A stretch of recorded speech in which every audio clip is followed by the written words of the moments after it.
Kompetensi bawah sadar. Suatu hari, seseorang berbagi cerita kepada saya. Dia berkata, saya menderita insomnia, Pak. Tidak bisa tidur kalau belum dengar ayam berkokok atau azan subuh. Sudah 5 tahun saya merasakan penderitaan seperti ini. Yang jadi masalah, tak lama setelah saya tidur, anak-anak bangun karena hendak ke sekolah. Dan suami juga harus pergi ke kantor. Jadi saya terbangun lagi. Demikian sang ibu membuka curhatannya. Sejujurnya saya termasuk orang yang sangat sensitif dan agak jengah ketika mendengar cerita-cerita yang dirasakan orang lain. Tapi dalam hal assessment untuk terapi, mau tidak mau hal ini ya saya harus dengarkan. Begini, pada dasarnya passion saya 100% adalah bisnis. Namun keilmuan saya bisa menangani masalah kejiwaan. Jadi pastinya dalam diri saya bukan terapis karena saya tidak terlalu suka dan tidak terlalu menjiwai. Beberapa sobat menganggap hal membantu orang lain itu statusnya wajib. Tapi kalau bukan passion ya bagaimana? Karena itu jika ada teman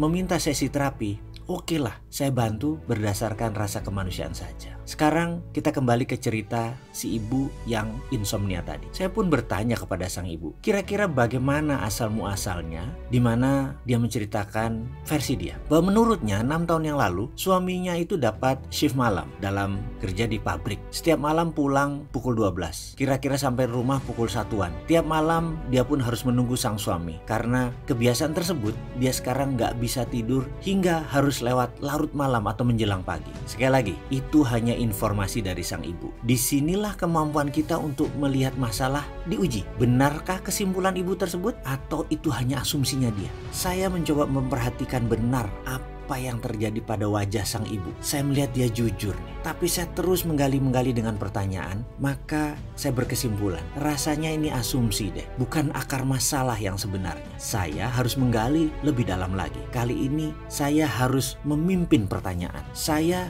tidak bisa menggunakan pertanyaan terbuka. Saya harus memberikan dia pertanyaan tertutup dan menjurus. Pertanyaan terbuka itu begini, bagaimana cara Anda masak nasi? Itu pertanyaan terbuka. Bisa berbagai jurus dan terbuka. Kalau pertanyaan tertutup itu jawabannya ya atau tidak. Misalnya, kamu bisa ngaji ya? Maka jawabannya ya atau tidak. Itu pertanyaan tertutup. Jadi saya harus mulai memberikan dia pertanyaan yang tajam, menjurus. Ibu orang Jawa ya? Seberapa ibu mengerti istilah ngerowot, laku, prihatin, kumkum, dan nyajet? Tanya saya. Dia terdiam sebentar lalu menjawab, saya dan keluarga masih kejawen, Pak. Kami paham sekali maksud Bapak itu. Lalu saya bertanya lagi, menurut Pini sepuh ibu, benarkah kalau tidur di atas jam 12 malam, ibu tidak kena santet? Oh iya banget. Jadi dulu sembari menunggu suami, saya ngaji-ngaji, zikir-zikir buat melewati waktu tersebut. Jadi memang keluarga kami sering tidur di atas jam 12 sebagai laku dalam tanda petik keluarga kami, Pak, jawabnya. Di sini terjawab sudah bahwa yang membuat insomnianya bukan karena menunggu suami, tapi dalam database pikiran bawah sadarnya ada belief system yang mengatakan tidur di atas jam 12 lebih aman dan lebih baik. Ini